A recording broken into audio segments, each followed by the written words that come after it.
en un tranquilo pueblo estadounidense, donde la policía rara vez se ocupaba de delitos graves, se encontraron dos cadáveres en la misma casa. Una madre y un hijo. Él tenía 19 años. Tenía síndrome de Down. Ella era su única tutora. Lo que los investigadores reconstruyeron posteriormente a partir de hechos, informes médicos y pruebas circunstanciales resultó ser una historia de la lenta erosión de los límites, el control y la responsabilidad, que culminó en una doble muerte. Los hechos de este caso se desarrollaron en un pequeño pueblo del medio oeste de Estados Unidos. El asentamiento no se distinguía por una alta tasa de criminalidad y consistía principalmente en casas particulares donde vivían familias de varias generaciones. En una de estas casas vivía una mujer de mediana edad con su hijo de 19 años. El niño nació con síndrome de Down, lo cual quedó registrado en su historial médico en los primeros días de vida. El diagnóstico incluía discapacidades intelectuales de diversos grados, dependencia emocional de sus seres queridos y la necesidad de supervisión constante. Durante su infancia y adolescencia, el niño estuvo bajo el cuidado de su madre. Su padre estuvo prácticamente ausente de su vida, lo cual fue confirmado por los informes sociales y las características escolares. La madre era la única responsable del estado físico, la vida diaria, el tratamiento y la socialización de su hijo. Lo acompañaba a los exámenes médicos, contactaba con los servicios sociales y resolvía problemas de educación y adaptación. Según indicios externos, la familia no se consideraba disfuncional. No hubo quejas de vecinos, escuela ni médicos durante años. Con la edad, el niño entró en la pubertad, un periodo típico en personas con síndrome de Down. Los expertos médicos señalan que, si bien conservan sus procesos fisiológicos, estas personas suelen tener dificultades para comprender los límites sociales, los roles y las prohibiciones. En este caso, todos los contactos del niño con el mundo exterior se filtraban a través de la madre. Según la investigación, fue durante este periodo que comenzaron a manifestarse signos de apego emocional patológico. El niño mostró una mayor dependencia de su madre, celos hacia los desconocidos y miedo a quedarse sin su atención. Los informes médicos mencionaron cambios en el comportamiento que no se consideraron críticos, sino que indicaban una complicación de su estado psicológico. La madre, a su vez, se encontraba bajo constante estrés. Prácticamente no tenía vida personal, trabajaba de forma irregular o no trabajaba en absoluto, pasando la mayor parte del tiempo en casa. Los servicios sociales registraron agotamiento emocional, pero no encontraron ninguna justificación formal para una intervención. Ella seguía siendo la única fuente de apoyo y control para su hijo. Según la investigación, en algún momento la relación entre madre e hijo traspasó una línea que es inquebrantable en condiciones normales. La naturaleza de estas relaciones no fue registrada por testimonios directos de terceros, pero la totalidad de las pruebas, informes médicos y hechos indirectos permitieron a los investigadores establecer la presencia de contacto sexual entre ellos.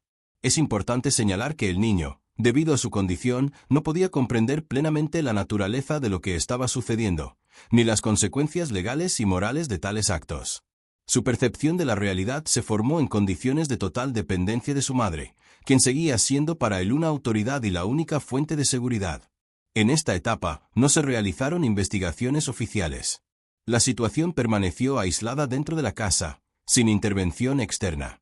Fue este aislamiento, esta falta de control y esta progresiva difuminación de los límites lo que se convirtió en el prerequisito para otros acontecimientos que luego llevaron a la tragedia. Durante los meses siguientes, la situación en el hogar evolucionó sin intervención externa. La investigación estableció que los contactos entre madre e hijo no fueron puntuales. Se produjeron en condiciones de completo aislamiento, sin la presencia de personas ajenas y sin ningún control por parte de los servicios sociales o médicos. Todos los procesos permanecieron ocultos al entorno. Los expertos psiquiátricos que intervinieron tras la tragedia llamaron la atención sobre las peculiaridades de la percepción de la realidad del niño. Sus capacidades intelectuales correspondían al nivel de un niño mucho más pequeño. No era capaz de evaluar críticamente las acciones de los adultos, distinguir el comportamiento permisible del prohibido ni comprender la naturaleza sexual de la interacción. Para él, la madre seguía siendo una figura de absoluta confianza y control. La madre, a su vez, perdió gradualmente la capacidad de evaluar adecuadamente su propio rol y responsabilidad. Según la investigación, no estaba registrada con un psiquiatra, pero los registros médicos registraban signos de depresión crónica, trastornos de ansiedad y agotamiento emocional. Durante años, su vida se redujo al cuidado de su hijo, sin apoyo social estable ni factores externos correctivos. Los expertos señalaron que estas condiciones pueden distorsionar los límites entre los roles de tutor y tutelado. En este caso, la madre combinaba las funciones de educadora, supervisora médica, único contacto social y centro emocional de la vida de su hijo. Ante la falta de control externo, esta concentración de poder y responsabilidad creó condiciones peligrosas. Con el tiempo, la mujer comenzó a mostrar signos de conflicto interno. Según los documentos del caso, guardaba notas personales, que posteriormente fueron incautadas por la policía. Registraban sentimientos de vergüenza, miedo y culpa, así como la constatación de que lo que sucedía violaba las normas sociales y morales. Estas notas no describían acciones específicas, pero indicaban claramente la presencia de tensión psicológica. Se observaron cambios en el comportamiento de la madre, perceptibles para quienes la rodeaban. Los vecinos recordaron que se volvió retraída, rara vez salía de casa, evitaba las conversaciones y redujo gradualmente el contacto, incluso con los pocos conocidos que quedaban. Al mismo tiempo, no existían motivos oficiales para la intervención, ya que no había signos de violencia física ni amenaza para la vida en ese momento. Según los expertos, el niño percibía la situación como algo normal, algo propio de su limitado mundo. No mostraba un comportamiento que pudiera llamar la atención de profesores ni médicos. Su dependencia de su madre no hizo más que intensificarse, y cualquier intento de intervención externa le provocaba ansiedad, lo que aisló aún más a la familia. Un factor clave en el desarrollo de los acontecimientos fue la falta de verificación sistemática de las condiciones de vida de un adulto con discapacidad intelectual. Formalmente, el niño había alcanzado la edad adulta, pero en realidad seguía dependiendo completamente de su madre. Esta brecha legal y social entre la edad y las oportunidades reales se volvió crítica. En esta etapa, la investigación establece que la madre ya era consciente de la inevitabilidad de las consecuencias. Comprendió que, de ser expuesta, la situación se consideraría un delito grave y su hijo se convertiría en la figura central de una investigación criminal, a la que no podía resistir ni psicológica ni legalmente. Fue durante este periodo que las decisiones en su comportamiento comenzaron a tomar forma, lo que posteriormente la llevó a un desenlace fatal. Las últimas semanas previas a la tragedia fueron un periodo de marcado deterioro del estado psicológico de la madre. La investigación estableció que fue en ese momento cuando su comportamiento se volvió más desorganizado y su ritmo de vida se volvió inestable. Comenzó a romper su rutina habitual, a faltar a las visitas médicas programadas y a dejar casi por completo de tener contacto con el mundo exterior. La casa se convirtió gradualmente en un espacio cerrado donde todos los procesos se desarrollaban sin control externo. Los peritos médicos, que posteriormente analizaron la situación, concluyeron que la mujer se encontraba en un estado de grave sobrecarga psicoemocional. Era consciente de la ilegalidad de lo que estaba sucediendo, pero no veía salidas realistas. Cualquier opción de buscar ayuda significaría la intervención inmediata de las autoridades estatales, un proceso penal y la pérdida total del control sobre la vida de su hijo. La conciencia de la vulnerabilidad del niño influyó en sus decisiones. Según los peritos, no pudo brindar un testimonio consistente, no comprendía la naturaleza legal de los posibles interrogatorios y no era capaz de defenderse ante el sistema judicial. Para la madre, esto significaba que cualquier revelación de la verdad lo convertiría en objeto de investigación, atención mediática y condena pública. Los documentos de los servicios sociales indicaban que la mujer se había quejado repetidamente de fatiga y agotamiento emocional en los últimos años, pero nunca había mencionado el tema de la violación de límites o comportamientos peligrosos. Por lo tanto, el sistema de apoyo funcionaba solo superficialmente, sin registrar los profundos problemas acumulados a lo largo de los años. Unas semanas antes de su muerte, la mujer comenzó a poner orden en sus asuntos domésticos. Pagó algunas facturas, ordenó sus documentos y ordenó los certificados médicos y los documentos personales de su hijo. Estas acciones no llamaron la atención de quienes la rodeaban, pero posteriormente la investigación las consideró como señales de preparación para la decisión final. Paralelamente, el comportamiento del niño cambió. Se volvió más agitado y mostraba ansiedad cuando su madre salía de casa, incluso por un corto tiempo. Los expertos lo explicaron por el miedo a perder el único elemento estable en su vida. Su estado emocional seguía estando estrechamente ligado a la presencia de su madre, lo que no hizo más que intensificar su sentimiento de desesperanza. Durante este periodo, la mujer, según la investigación, se encontraba en constante conflicto interno. Por un lado, Comprendía que la continuación de la situación era inaceptable y peligrosa. Por otro, no veía la manera de ponerle fin sin consecuencias devastadoras para su hijo. Cualquier solicitud de ayuda significaría la pérdida de la custodia, un proceso judicial y la prolongada estancia del niño en instituciones para las que no estaba psicológicamente preparado. Los psiquiatras que analizaron el material del caso observaron que, en tales condiciones, algunas personas desarrollan una idea distorsionada de la protección de un ser querido. En tal estado, las acciones objetivamente violentas pueden percibirse como una forma de evitar un sufrimiento aún mayor. Estas conclusiones se basaron en indicios de comportamiento y materiales escritos encontrados en la casa. Los últimos días previos al suceso transcurrieron sin ninguna señal de alarma externa. Los vecinos no percibieron conflictos, no detectaron a personas ajenas ni contactaron a la policía. Todo indicaba una vida normal, lo que contrastaba marcadamente con el estado interno de la mujer. La investigación concluyó que fue durante este periodo que finalmente tomó la decisión que consideraba la única salida posible. Esta decisión no fue impulsiva. Se forjó gradualmente, en un contexto de prolongada presión psicológica, aislamiento social y falta de ayuda efectiva. Todos estos factores convergieron en un punto, determinando el desarrollo posterior de los acontecimientos, que culminaron en una doble muerte.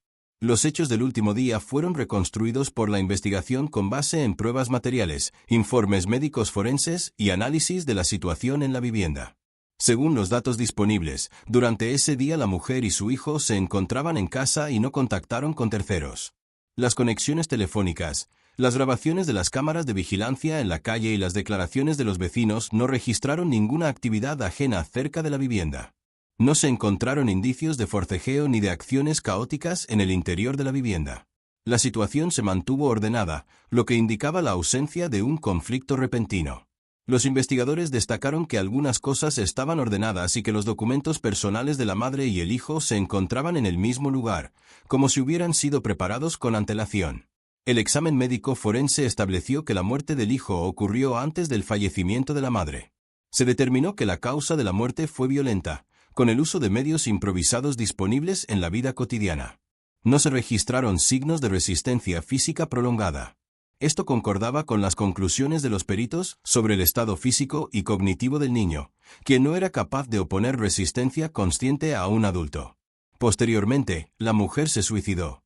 La causa de la muerte quedó claramente establecida y no generó dudas entre los investigadores. No se encontraron indicios de intervención de terceros. La secuencia de los hechos fue confirmada por los indicadores forenses, los intervalos de tiempo y la ubicación de los cuerpos en la vivienda. Los cuerpos no fueron descubiertos de inmediato. La preocupación surgió después de que la mujer no se presentara a una cita programada con un trabajador social ni respondiera a las llamadas telefónicas. Después de un tiempo, representantes de los servicios sociales contactaron a la policía para solicitar que verificaran el estado de la familia. Los agentes de patrulla, al llegar al domicilio, no recibieron respuesta al llamado y se vieron obligados a entrar en la vivienda por la fuerza. Los primeros agentes de policía que llegaron al lugar registraron la ausencia de signos de penetración y daños. Dentro de la vivienda, reinaba el silencio, sin señales de pánico ni desorden. Tras el descubrimiento de los cuerpos, la zona fue acordonada de inmediato y se llamó a un equipo de investigación al lugar. La investigación se clasificó inmediatamente como un caso de asesinato seguido de suicidio. La versión principal fue una tragedia familiar interna sin participación de terceros. Esta versión fue confirmada tanto por pruebas físicas como por un análisis de las condiciones de vida de la familia. Durante la inspección de la vivienda, los investigadores incautaron los registros personales de la madre, documentos médicos, dispositivos electrónicos y enseres domésticos que podrían ser importantes para establecer los motivos. La correspondencia electrónica no contenía ningún contacto que indicara preparativos para la fuga ni la participación de terceros. Todos los datos indicaban que la situación se circunscribía a una sola familia. La investigación prestó especial atención a la responsabilidad de los servicios sociales y médicos. Se analizaron el historial de las solicitudes de ayuda de la madre, los informes de los trabajadores sociales y el historial médico del hijo. No se encontraron infracciones formales en las acciones de los servicios, pero se estableció que la supervisión fue limitada y esporádica. El sistema de apoyo no estaba adaptado a la situación en la que un adulto con discapacidad intelectual seguía siendo, en la práctica, un niño en términos de dependencia y vulnerabilidad. Una evaluación psiquiátrica forense, realizada póstumamente con base en documentos y registros, indicó un trastorno psicoemocional crónico en la madre. Las conclusiones de los peritos no tuvieron consecuencias legales, pero sirvieron para explicar la lógica de sus acciones en el marco de la investigación. Se estableció que se encontraba en un estado de profundo conflicto psicológico, agravado por años de aislamiento y responsabilidad sin el apoyo adecuado. En cuanto al hijo, los peritos lo reconocieron inequívocamente como una persona incapaz de dar su consentimiento informado para ningún acto de naturaleza sexual. Esto fue fundamental para la evaluación legal de los hechos, incluso a pesar de que el proceso penal se suspendió debido al fallecimiento de ambos acusados. La investigación también incluyó entrevistas con vecinos, médicos y trabajadores sociales. Todos ellos describieron a la familia como unida, pero aparentemente estable. Ninguno de los entrevistados reportó sospechas de violaciones graves o amenazas a la vida. Este testimonio puso de relieve el profundo encubrimiento de la situación real. Tras todas las investigaciones, el caso se cerró oficialmente. Las fuerzas del orden concluyeron que el incidente no presentaba indicios de un delito cometido por terceros y que era el resultado de una crisis familiar interna que se venía desarrollando desde hacía tiempo sin la intervención adecuada. Tras el cierre oficial del caso, los materiales de investigación fueron sistematizados y archivados. El suceso recibió la calificación de tragedia familiar sin la participación de terceros. Todas las pruebas disponibles confirmaron la secuencia de acciones, la ausencia de interferencia externa y la lógica interna del desarrollo de los acontecimientos, que se habían prolongado durante muchos años antes del desenlace. La reconstrucción del caso mostró que el factor clave fue el aislamiento prolongado de la familia. La madre y el hijo vivían en un entorno social cerrado, donde los mecanismos correctivos externos eran mínimos. Los contactos formales con los servicios sociales no permitieron un análisis profundo de los procesos internos, y la supervisión médica se limitó al seguimiento del estado físico, sin abarcar aspectos psicológicos y conductuales complejos. De particular importancia en este caso fue la combinación de varios factores: la vulnerabilidad intelectual de un adulto, la dependencia total de un tutor, la falta de fuentes alternativas de apoyo y el agotamiento emocional gradual de la madre. Cada uno de estos elementos por separado no es infrecuente, pero su combinación creó las condiciones para una grave violación de los límites y la pérdida de control sobre la situación. El análisis de los materiales mostró que la condición legal del niño como adulto no se correspondía con sus capacidades reales. Permanecía completamente dependiente de su madre en la vida diaria, la socialización y la toma de decisiones. Al mismo tiempo, el sistema de supervisión no proporcionaba una evaluación regular de los riesgos en estos casos, lo que condujo a un enfoque formal por parte de las estructuras responsables. Los peritos consideraron que el estado psicológico de la madre se formó gradualmente. No se mostraron signos de psicosis aguda ni de colapso repentino. Sus acciones fueron el resultado de un conflicto interno prolongado, en el que perdió la capacidad de ver alternativas para el desarrollo de los acontecimientos. Es importante señalar que estas conclusiones no pretendían justificarse, sino que se utilizaron exclusivamente para explicar los mecanismos de toma de decisiones. La investigación enfatizó por separado la cuestión del consentimiento y la conciencia. Se estableció que el niño carecía de la capacidad cognitiva para comprender la naturaleza y las consecuencias de los actos sexuales.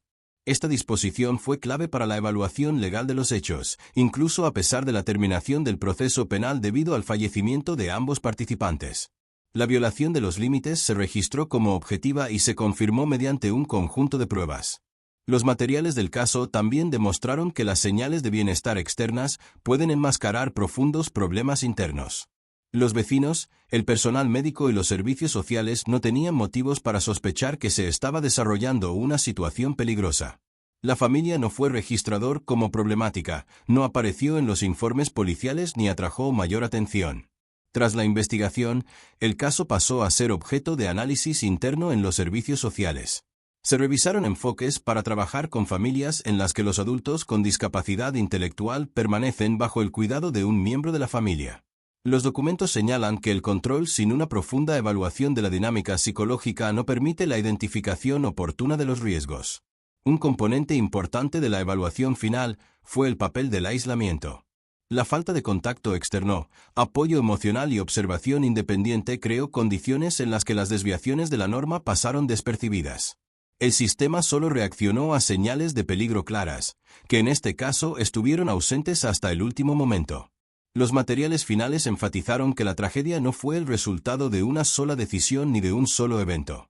Fue el resultado de una acumulación de factores, cada uno de los cuales redujo gradualmente la posibilidad de una salida segura de la situación. La falta de asistencia efectiva, los vacíos legales y la sobrecarga psicológica crearon un círculo vicioso del que los participantes no pudieron escapar. Este caso no culminó en juicio ni tuvo consecuencias legales para las personas vivas. Su importancia radica en la reconstrucción de los mecanismos que pueden conducir a tragedias similares en sistemas familiares cerrados. Los materiales de investigación se utilizan como ejemplo para analizar la labor de las instituciones sociales y médicas en casos complejos de atención a adultos vulnerables. Los documentos finales no contenían ninguna constatación específica de culpabilidad o responsabilidad, salvo el establecimiento de la secuencia fáctica de los hechos. El caso se concluyó como un incidente doméstico fatal que se desarrolló durante un largo periodo de tiempo sin una intervención externa adecuada.